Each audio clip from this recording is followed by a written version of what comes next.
저와 여러분이 2차 전도 여행을 살펴보고 있는데요. 잠깐 여기 표를 보실까요? 주보에 끼어 있는 그 표를 참고하시면 될 것 같아요. 표 1번을 보시면 2차 전도 여행 진행 과정이 나오지요. 바울이 3차례 전도 여행을 했었는데 2차 전도 여행은 사도행전 15장 36절부터 18장 22절까지 나와 있지요. 그래서 15장 36절부터 41절까지 보면 안디옥에서 구브로와 수리아 길리아 기아로 나뉘게 되지요.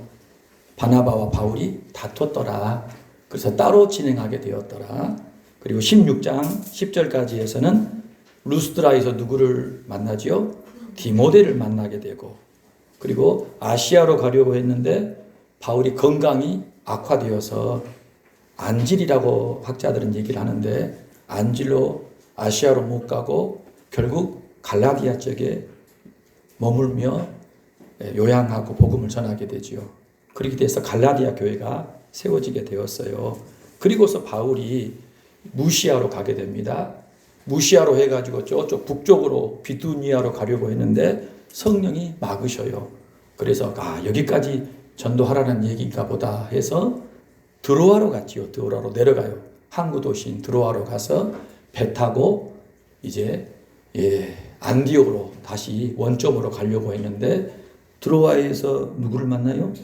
누가를 만나요. 누가를 만나가지고 힘을 얻었는데 환상이 나왔다 그랬죠. 환상이. 누구 환상이죠? 마게도냐 사람 환상이 나와가지고 바울에게 나타나는데 그 사람이 이리로 와서 우리를 도우라. 그래서 바울이 하나님이 우리를 어디로 이끄신다? 마게도냐로 이끄시는구나. 당시 마게도냐는 유럽이거든요.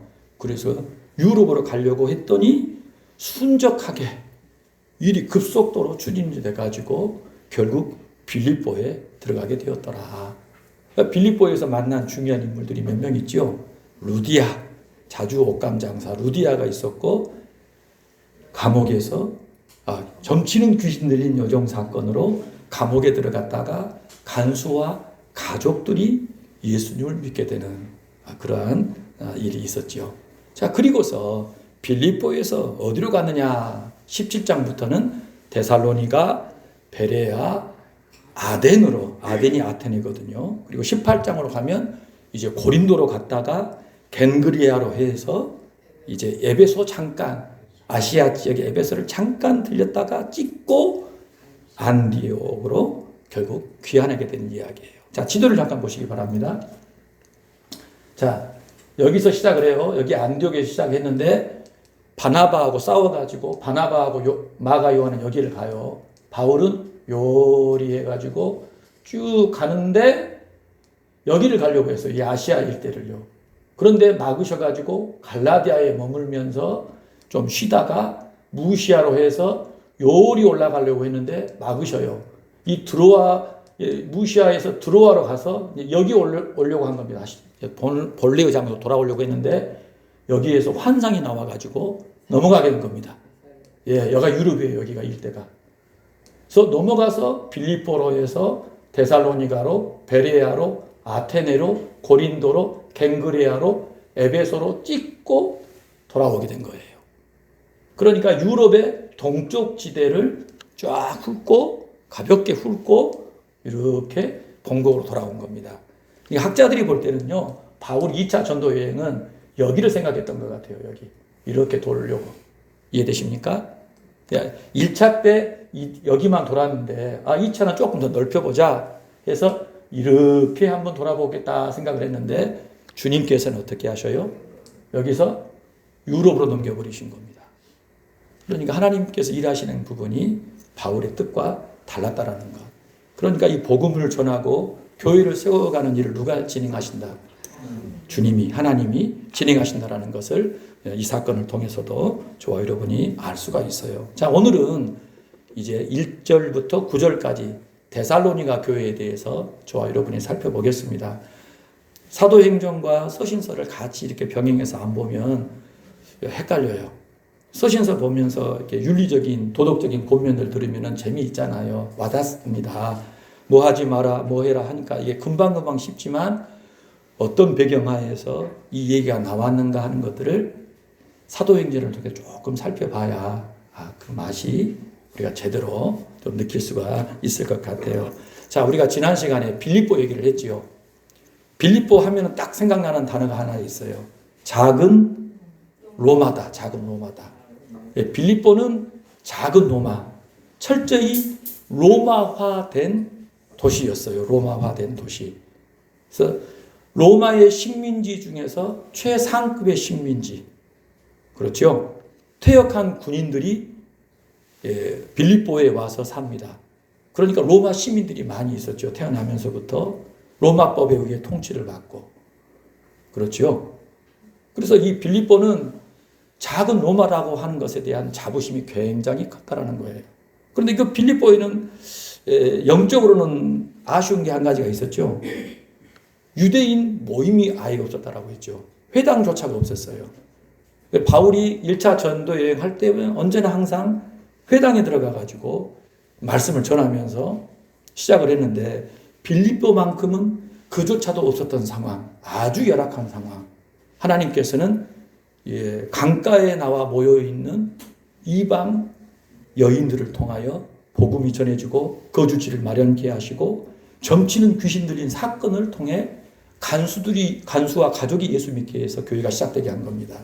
자, 오늘은 이제 데살로니가로 이제 오게 되었지요. 데살로니가 하면 꼭 기억해야 할 한 단어가 있어요. 따라서 한번 해보실까요? 자유도시. 자유도시. 자유도시가 뭐냐? 그런 생각이 드실 거예요. 빌립보와 데살로니가가 로마의 제1식민지가 되고 자유도시가 된 결정적인 사건이 뭐였냐면 기원전 42년에 일어난 빌립보 전투가 있어요. 이 빌립보에서 전쟁이 났는데 로마의 주도권을 쥔 세력 간의 다툼이 일어났어요. 전투가 일어났는데 첫 황제가 된 옥타비아누스라는 사람이 이 빌립보 전투에서 상대방을 무찌르고 이기게 됩니다. 그래서 이 사람이 황제로 결국에는 올라가게 되거든요. 그런데 권력이 나뉘어 있는 상황 가운데 주변에 있는 도시들이 누구 편을 취하냐 중요한 문제 아닐까요? 막상 막하에 이런 상황에 놓여 있는데 이 주변에 있는 도시들이 누구 편에 참여하느냐가 굉장히 중요할 거 아니겠습니까? 빌립보와 데살로니가가 선택을 잘했어요. 누구 편에 섰어요? 옥타비아누스 편에 선 거예요. 이 승리자 편에 서가지고 이기고 나니까 어땠을까요? 특혜를 주고 특권을 주는 겁니다. 특권을 주는 거예요. 그래서 빌립보는 군인들이 은퇴하면 전부 거기 모여 살도록 철저히 로마화로 살아가도록 만들어준 겁니다. 데살로니가는 어떻게 했을까요? 데살로니가가 이 마게도냐의 수도예요. 수도인데 동맹군에 참여해가지고 역할을 했기 때문에 자유도시다라고 해서 식민지가 아니라 동맹 도시로서의 지위를 준 겁니다. 대단한 거 아니겠어요? 빌립보는 최고의 식민지지만 데살로니가는 아예 자유로운 독립된 도시로서 인정을 해주는 거예요. 그렇지요? 그래서 로마 총독이 있을까요? 없을까요? 없어요. 오늘 본문에 보면 읍장들이라는 표현이 나와요. 읍장들. 폴리타르크라고 하는 읍장들이 데살로니가를 다스리는데 이 사람들이 누구냐면은 데살로니가 사람들 가운데 명망 있는 사람들 중에 자체적으로 선발해서 데살로니가를 통치하도록 한 겁니다. 그러니까 로마 총독이 없으니까요. 군대가 있어요, 없어요? 없어요. 데살로니가에는 로마 군대도 상주시키지 않았어요. 그리고요, 세금도 면제해 준 거예요. 와, 대단하지 않습니까, 여러분? 자유도시라고 하는 어마어마한 특혜와 특권을 데살로니가에 허락해 준 겁니다. 표 두 번째를 보시면은요, 거기 나와 있어요. 참고만 하시면 됩니다. 댁에 가셔서 이 부분 참고하시면 도움이 될 거예요. 데살로니가와 빌립보가 어떤 차이가 있는가 한번 참고해 보시길 바라겠고, 자, 바울 일행이 드디어 빌립보를 떠나서 데살로니가에 들어왔는데, 자, 오늘 본문을 보면은요, 1절에 보세요. 데살로니가에 이르니 거기에 뭐가 있어요? 1절에 보니까 뭐가 있어요? 유대인의 회당이 있었다. 아주 중요하죠.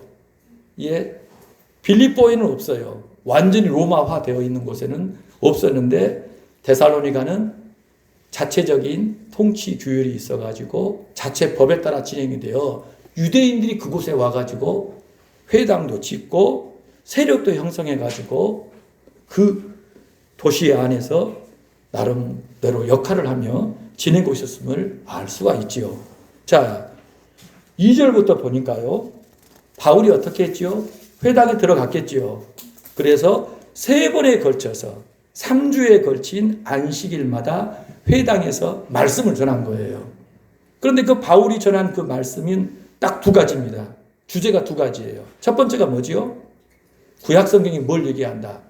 그리스도가 해를 받고 죽은 자 가운데 살아날 것. 그렇지요. 하나님께서 그리스도를 보내시는데 그 그리스도는 죽는다. 그러나 다시 살아난다라는 이야기가 구약에 증거하고 있는 중요한 핵심 메시지다라고 얘기한 거예요. 또 한 가지로는요. 바로 그 그리스도가 누구다? 예수님이시다라고 얘기를 한 거예요. 그러니까 구약 성경을 지금 회당을 만들어 놓고 열심히 배우잖아요. 그 사람들이 모여가지고 하나님을 예배하고 말씀을 계속 듣고 배우고 읽고 하고 있는데 가말리엘 학파의 수지자였던 젊은 공회원이었던 이 바울이라는 사람이 자격을 얻어서 그곳에서 말씀을 가르칠 때 구약이 누구를 얘기했다? 예수 그리스도를 얘기했다라고 강력하게 선포를 한 거예요. 3번에 걸쳐서. 자, 그랬을 때 사람들이 어떻게 반응했을 것 같습니까? 예, 그 회당 안에 있는 유대인들 가운데 믿는 사람도 있었겠지요. 그리고요, 그 이방인들이 모여있는 하나님을 경외하는 사람들이 있는 그 회당 안에는 이방인도 있었고 경건한 헬라인과 귀부인도 있었다라고 하는 거예요. 그 사람들이 바울의 말을 듣고 예수를 믿고 바울을 따르게 된 겁니다. 그렇지요? 자, 여러분 표 4번을 보시고 뭐랄까요? 보십시오. 하나 더 넘기시고 표 4번 없어요? 없네.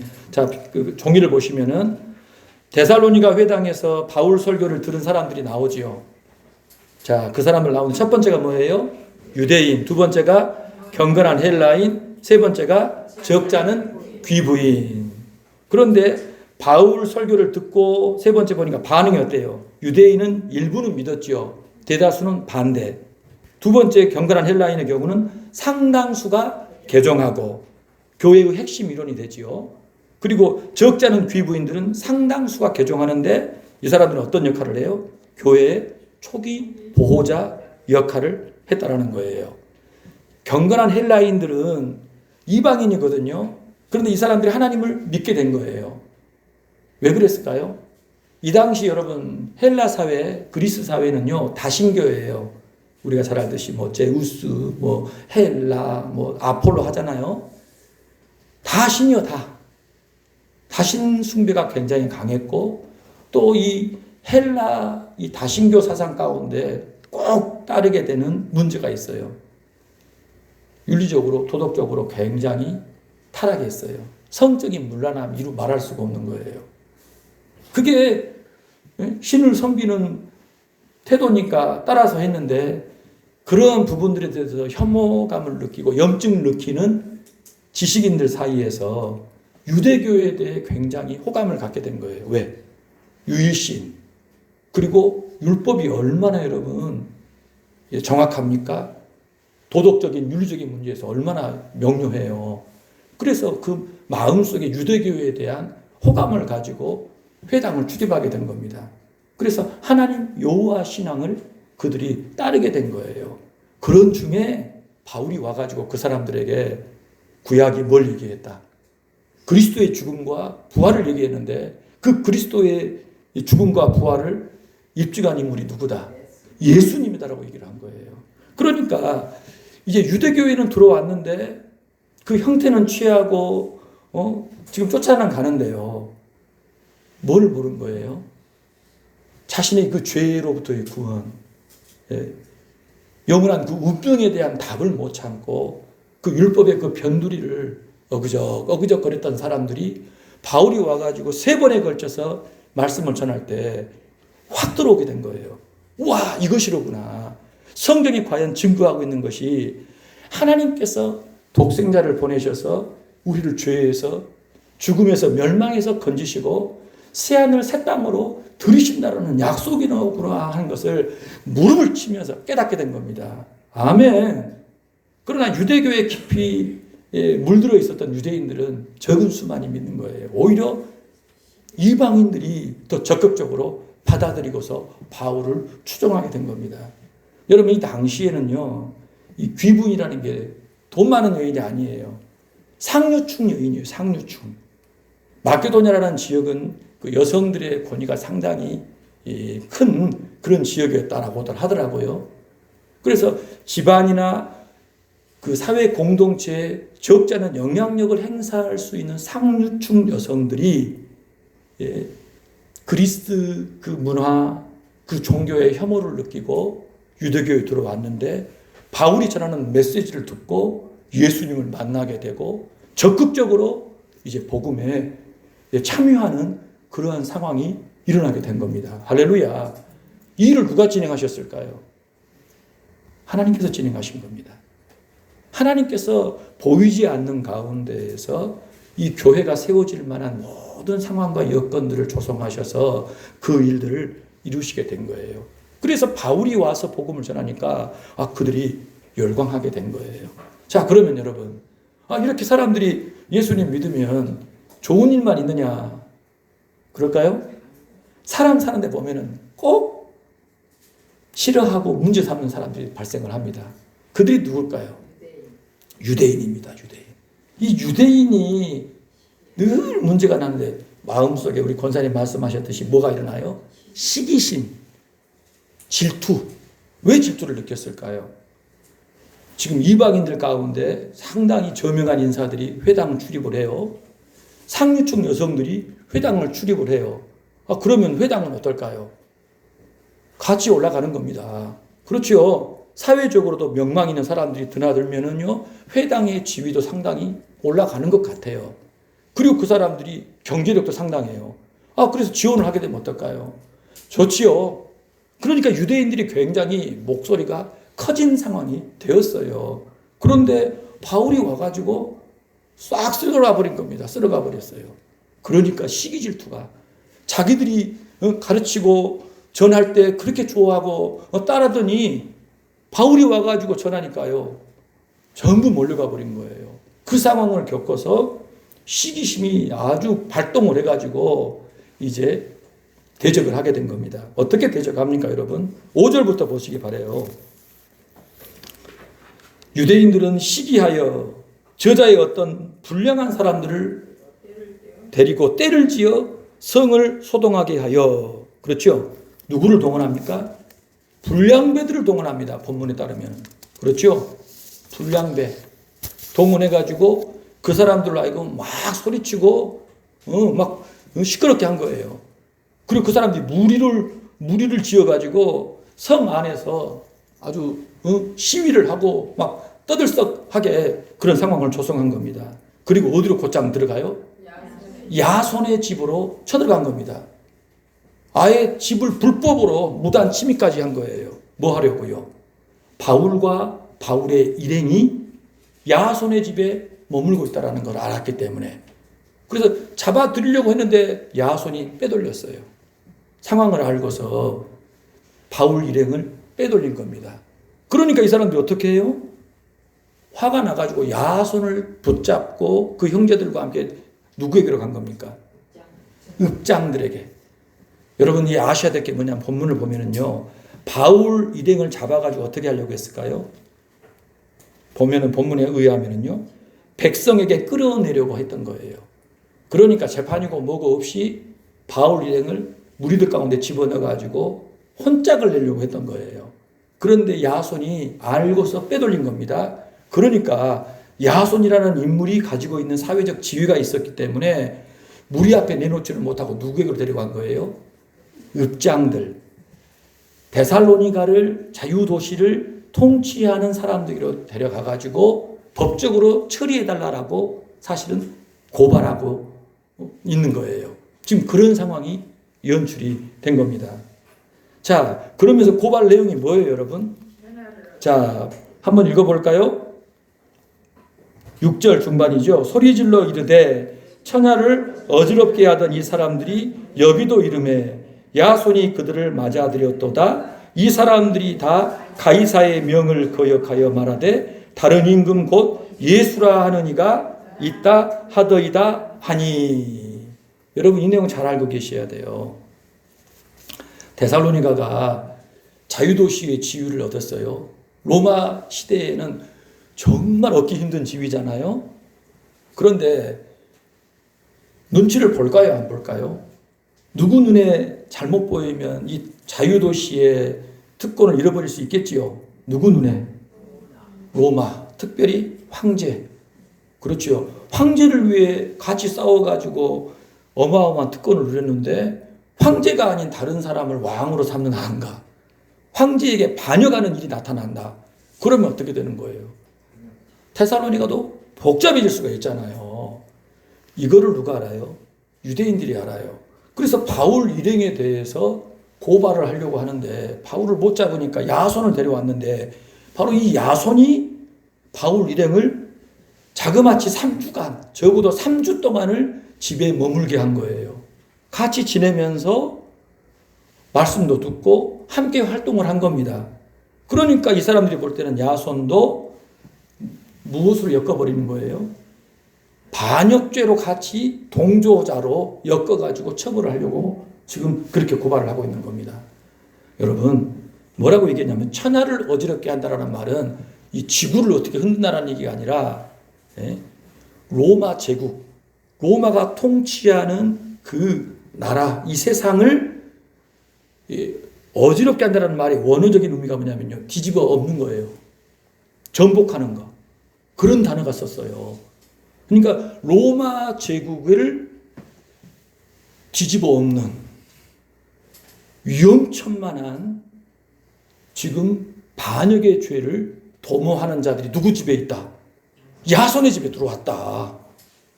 다른 데서도 그러더니 여기 들어와 가지고 이렇게 지금 데살로니가를 위험에 빠뜨리고 있다라고 고발한 거예요. 바울 일행도 위험한 작자들인데 지금 야손도 그 위험을 알고도 동조해서 이 위험에 데살로니가가 빠지게 만들었다.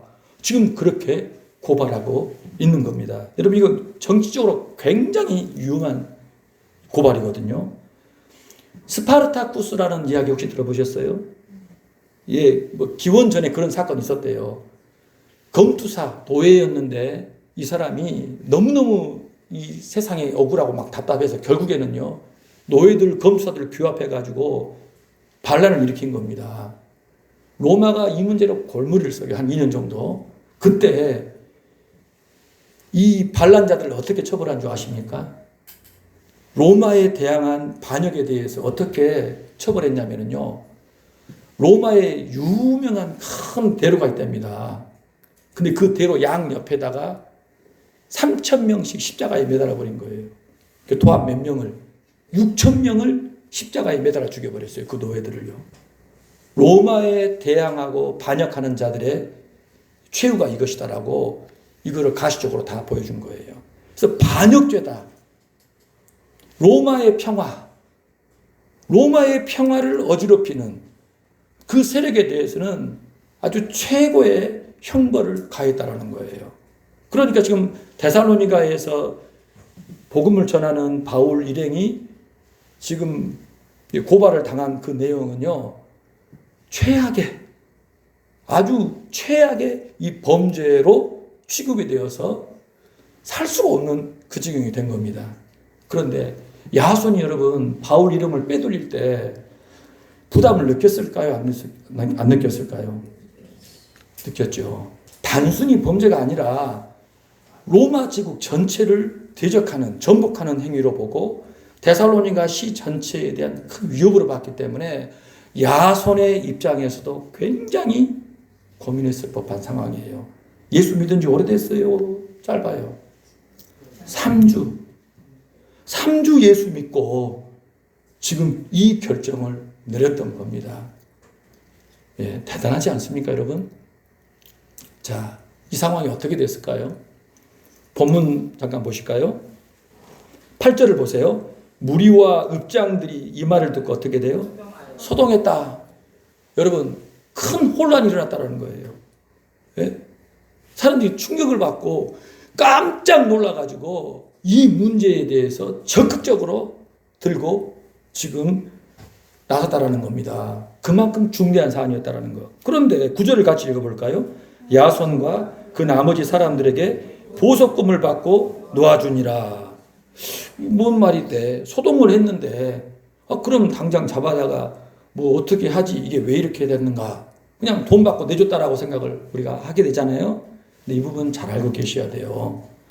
먼저는 우리가 알아야 될 것이 야손이라는 인물이 굉장히 데살로니가 내에서 명망이 높은 사람이라는 것을 알 수 있어요.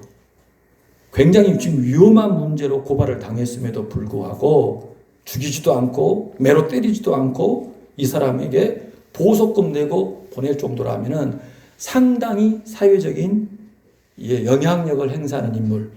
그리고 여러분 보석금을 낸다 할 때 돈을 조금 받으려 할까요? 많이 받으려 할까요? 죄에 따라 다르겠죠. 큰 죄, 무거운 죄는 어때요? 돈 많이 내야죠. 그러나 별거 아닌 죄는 어때요? 조금 내고 형편 봐서 그렇게 했겠죠. 보석금을 많이 냈을 거예요. 야손의 입장에서는요, 자신의 지위와 자신의 재산에 상당히 타격을 가질 만한 손해를 받았을 거예요. 누구 때문에? 바울 일행 때문에. 더 나아가서는 예수님 때문에. 3주 만에 예수님을 믿게 됐는데 3주 만에 받아들인 그 신앙이 얼마나 강력했던지 자신의 생명의 위협을 느낄 수 있어요. 지위와 재산, 자신의 집안의 전체에 어찌 보면은 명운을 결정할 만한 사안인데 그것을 기꺼이 받아들이고 감내했다라는 거예요. 야손이라는 인물이 여러분 그냥 넘어갈 인물이 아니에요. 또 한 가지 여러분, 이 보석금이라고 나왔는데 제가 좀 찾아봤더니 이 당시에 이 보석금은 뭐냐면요, 이행 보증금, 보증금의 성격이 있는 거예요. 로마법에 따라서 돈을 내되 돈을 낼 때는 반드시 지켜야만 되는 전제가 있는 거예요. 읍장들이 모여가지고 야손에 대해서 지금 처벌을 해요. 돈 내라. 재산상에 상당히 큰 피해를 느낄 돈을 요구를 하는데 그냥 돈만 받고 끝내는 게 아니라 조건을 달았어요. 두 가지 조건입니다. 첫 번째로는 로마의 법에 어긋나는 데살로니가 소동에 대해서 책임을 지겠다.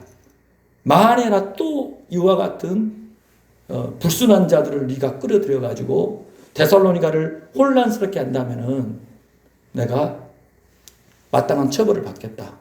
그렇죠? 그 부분에 대해서 전제를 두고 약속을 받고, 두 번째로는요, 바울 일행, 너희들과 무관하다면 다시는 들이면 안 돼. 너희 집에 들이지 말고 당장 지금 내쫓아라. 데살로니가 못 들어오게 해.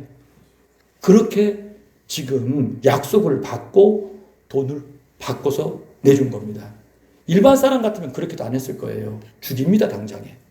지금 이 상황으로는. 야손이 가지고 있는 영향력 때문에 이와 같이 제시해서 진행했습니다마는 야손의 입장에서는 상당히 힘들고 버거운 그 문제였다는 거예요. 여러분 10절을 보시기 바랍니다. 그래서 어때요? 다음 구절에 뭐라고 나와요? 뭐라고 나와요? 밤에 형제들이 바울과 실라를 베레아로 보내요. 왜 밤에 보냈을까요? 재판받고 풀려난 그 밤에 야손이 바울과 실라 일행을 어때요? 보내버린 거예요. 이해되시죠? 그 밤에. 왜? 그렇게 이행하기로 약속하고 보석금 내고 풀려났기 때문에. 유대인들이 지금 눈에 불을 켜고 찾고 있잖아요. 지키는지 안 지키는지 확인하려 하잖아요. 그로 인해서 그렇게 진행이 되었던 것입니다. 그래서 바울 일행이요, 여러분 베레아로 갔다가 복음 전하고 아테네까지 간 거예요. 그렇죠? 아테네에 가서 복음 전하고 바로 고린도로 내려갑니다. 고린도에서 1년 6개월을 머물면서 편지를 써요. 그래서 신약 성경에서 가장 먼저 기록된 성경이 뭘까요? 신약 성경 중에 가장 먼저 기록된 성경. 바로 데살로니가 전서예요. 고린도에서 바울이 고린도 데살로니가 교인들을 향해서 편지를 쓴 겁니다. 3주간 복음 전했는데 그 사람들이 이제 아무도 남아있지 않은 상황 가운데 그 당국과 유대인의 박해를 견디며 신앙생활을 해야 돼요. 3주밖에 안 됐는데 바울이 여러분 마음이 어땠을 것 같아요? 여러분이 자식을 낳았어요. 그 자식을 낳았는데 여러분 그 자식 내버려 두고 어디 여행 다니시겠습니까? 어린애기 두고? 그럴 수 없죠.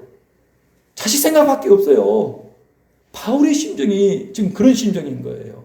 고린도에 내려가서 1년 6개월을 머물면서 복음을 전하는데 데살로니가에 갈 수 있을까요? 없을까요? 바울이. 왜 못 가요? 보석금. 예, 이미 법적으로 이미 서로 약속한 바가 있기 때문에 갈 수가 없어서 애간장이 타는 마음으로 쓴 성경이 뭐다? 데살로니가 전서라는 거예요. 그래서 댁에 가시면 데살로니가 전서를 한번 읽어보셔야 합니다. 한번 쫙 읽어보시면서 바울의 그 마음을 저와 여러분이 좀 느껴봤으면 해요. 자, 데살로니가 전서 1장을 볼까요? 자, 여기 보세요. 너희는 많은 환난 가운데 성령의 기쁨으로 말씀받아 우리와 주를 본받은 자가 되었으니 마게도냐와 아가야에 있는 모든 믿는 자의 본이 됐다. 3주짜리 3주간 말씀 듣고 예수 믿었는데 사역자도 없는 데서 자기들끼리 똘똘 뭉쳐가지고 예수 믿고 있는 기가 막힌 상황. 그런데 본이 되었다랍니다. 환난 중에도. 자, 두 번째 볼까요? 데살로니가서 2장을 보니까 우리가 너희를 사모하여 하나님의 복음뿐 아니라 뭘 주기를 원한다. 목숨도 너희를 위해 주기를 기뻐하면 너희가 우리 사랑하는 자 됨이라. 우리가 잠시 너희를 떠나는 것은 얼굴이고 뭔 아니다. 마음은 안 떠났다. 마음은 여전히 너희에게 간절하다. 너희 얼굴 보기를 열정으로 더욱 힘썼다. 한 번, 두 번 너희에게 가고자 했으나 뭐가 우리를 막았다? 사탄이 우리를 막았다. 이 사탄을 결국 뭐라고 얘기를 하는 거예요? 보석금.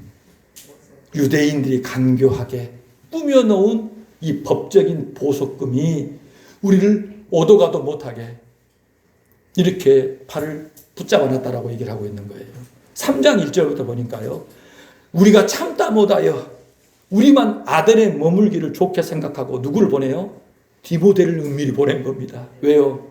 내버려 둬버리면 어떻게 될 것 같아요? 이는 너희로 굳건하게 하고 너희 믿음에 대하여 위로함으로 아무도 이 여러 환난 중에 흔들리지 않게 함이라. 믿음 잃어버릴까 봐. 예수님 떠나버릴까 봐. 예? 바울도 없고 사역자들도 없는 가운데서 홀로 남은 사람들이 압박이 심하니까, 유혹이 심하니까, 우리가 꼭 예수 믿어야 돼. 나중에 믿지 조금. 형편 괜찮으면 믿지. 그럴까봐 바울이 못 견디고 누구를 보내요? 디모데를 보낸 겁니다. 디모데를. 우리가 이것을 위해 세움받은 줄을 너희가 알리라. 우리가 너희와 함께 있을 때 장차받을 환난에 대하여 너희에게 미리 말하였는데 과연 그렇게 되었다. 그러니까 3 동안 말씀을 전할 때 바울이 뭘 빼놓지 않고 전한 거예요? 예수 믿는 자들이 받을 환난을 얘기한 거예요. 그런데 그 환난이 결국 임하여서 이 상황이 되었다. 그러니 어떠하라? 환난 당해도 믿음 지켜라. 믿음 지켜라. 물러서지 말고 예수 믿는 믿음의 길을 올곧게 걸어가라. 그렇게 지금 말씀을 전하고 있는 것입니다. 여기까지가 오늘 이 데살로니가 땅에서 일어난 일인데요. 어떻습니까, 여러분? 놀랍지 않습니까? 그 짧은 기간에 복음을 듣고 급작스럽게 일어나는 그 환난 속에 위로부터 내려오는 강력한 무시무시한 예수 믿으면 반역죄에 해당하는 그 죄를 짓는 것이다라고 지금 그러한 분위기가 조성이 되었는데 데살로니가 교회는요, 그 중에도 믿음을 지키고 오히려 마게도냐와 아가야 일대에 본이 되었다. 그렇게 얘기를 하고 있는 거예요. 요한복음 15장을 볼까요? 세상이 너희를 미워하면 너희보다 나를 미워한 줄 알라. 너희가 세상에 속하면 세상이 자기 것을 사랑할 것이나 너희는 세상에 속한 자가 아니라 도리어 내가 너희를 세상에서 택하였기 때문에 세상이 너희를 미워하느니라. 내가 예수 믿는데 세상에 아무런 어려움이 없다. 예? 세상과 아무런 충돌이 일어나지 않는다. 걸리는 게 없다. 여러분, 이게 지금 예수님 잘 믿고 있는 것이냐라고 할 때 그럴 수가 없는 겁니다. 왜요? 소속이 다른 거예요, 소속이. 우리는 예수님께 속했기 때문에 예수님, 그분이 걸어가신 길을 가고자 하고 그분과 함께 하고자 하면 반드시 예수님이 겪으시고 당하신 일들을 그대로 겪게 되는 겁니다. 사람들이 예수님 말을 들었듯이 우리 말도 들을 것이에요. 사람들이 예수님을 모욕하고 죽였듯이 우리도 그렇게 할 것이라는 겁니다. 아멘. 여러분, 우리가 그 세상 속에 존재한다는 거예요. 자, 베드로전서를 잠깐 보실까요? 사랑하는 자들아, 뭐 하려고 오는 불시험? 연단하려고 오는 불시험. 이게 지금 어떤 일이냐면요, 내려오기 위한 대대적인 전면적인 박해를 얘기를 하고 있는 거예요. 예. 여러분, 예수 믿는 사람들을요, 죽이기 위해서 내려고 한 일이 뭐냐면 맹수를 잡아다가 가죽을 벗겨서 예수 믿는 사람에게 뒤집어 씌운답니다. 그리고 사냥개들한테 물어뜯게 한 거예요. 그리고 예수 믿는 사람 나무에다 매달아 놓고 기름칠을 한대요. 밤새도록 불을 질러서 그걸 보면서 술을 마셨대요. 노래 부르면서요. 여러분, 그런 시대입니다. 그러한 환난을 두고 베드로는 뭐라고 얘기를 해요? 너희를 연단하려고 오는 불시험이다라고 얘기합니다. 그 일들을 겪을 때 그 일들이 하나님이 아시는 일이에요? 모르시는 일이에요? 아시는 일. 하나님이 어떤 목적으로 하신다고요? 연단하신답니다. 좋은 금속을 불 속을 통과시켜가지고 깨끗하게 한답니다. 그래서 그 가치를 더욱더 높이는 일이 이루어지지 않습니까? 이 땅에서 성도들이 환난을 당하고 고난을 겪음으로 말미암아 하나님께서는 어떤 일을 행하시느냐? 왜 당신의 자녀들, 백성들을 그런 일을 겪게 하시는 거예요? 거룩하게 하시기 때문에. 점도 없이 흠도 없이 티도 없이 하나님이 받으실 만한 온전한 보석으로 받으시려고 그렇게 깨끗하게 하신다는 거예요. 정련하신다는 겁니다. 아멘. 우리를 소멸시키기 위한 소멸의 불이 아니라 우리의 순도를 높이기 위한 재련의 불로서 환난을 사용하신다는 거예요. 예수 믿는 사람은 이 땅에서요, 환난을 겪을 수밖에 없어요. 예수님 모시고 그분 뜻대로 살고자 할 때 환난과 고난과 모욕을 겪을 수밖에 없는데 하나님께서는 그걸 통하여 성도들을 거룩하게 하시고 정결하게 하신다는 사실입니다. 아멘. 데살로니가 교회는 믿은 지 3주 만에 그 일을 겪고 물러서지 않고 그 지역 일대 모든 도시들의 믿는 자들의 본이 되는 교회로 우뚝 세워졌다는 사실이에요. 여러분, 믿음 생활 오래 한다고 믿음이 좋습니까? 직분이 크고 중하다고 해서 믿음이 좋습니까? 물론 대체로 그럴 수 있지만 아닐 수도 있어요. 내가 예수 그리스도를 정말 나의 구주로 멸망할 나를 위해 이 땅에 오신 하나님의 아드님으로 내 죄와 내 저주, 내가 받을 형벌, 심판을 대신 받으심으로 나를 자유케 하신 그분으로 내 안에 오시어 나와 함께 사시는 그분으로 하나님의 나라를 함께 상속받게 하신 그분으로 믿는 바로 그 사람이 진짜 믿음인 거예요. 아멘. 하루가 됐든 1년이 됐든 10년이 됐든 그게 중요한 게 아니고 그 원초적인 그 믿음을, 원색적인 그 믿음을 그대로 간직간직 그 믿음을 따라 자기의 남은 일생을 살아가는 것이 진짜 예수 믿는 사람이라는 거예요. 그 길에 어떤 환난이 있고 시련이 있을지라도 기꺼이 감내하고 나아가는 신앙이 참 예수 신앙인 줄 믿습니다. 오늘 저와 여러분이 바로 이 길 위에 서 있다라는 사실을 명심하셔야 합니다. 내 인생길, 지금 예수님이 걸어가신 길, 믿음의 사람들이 걸어간 그 길이야. 내가 지금 후발주자로 지금 이 길을 위해 이 위에서 걸어가고 있다. 나도 마침내 주님 만날 것이다. 아멘. 이 사실을 기억하셔서 예수 믿음으로 끝까지 올곧게 충성하시는 이 한 주간과 5월 되시고 남은 일생 되시기를 주의 이름으로 축복합니다.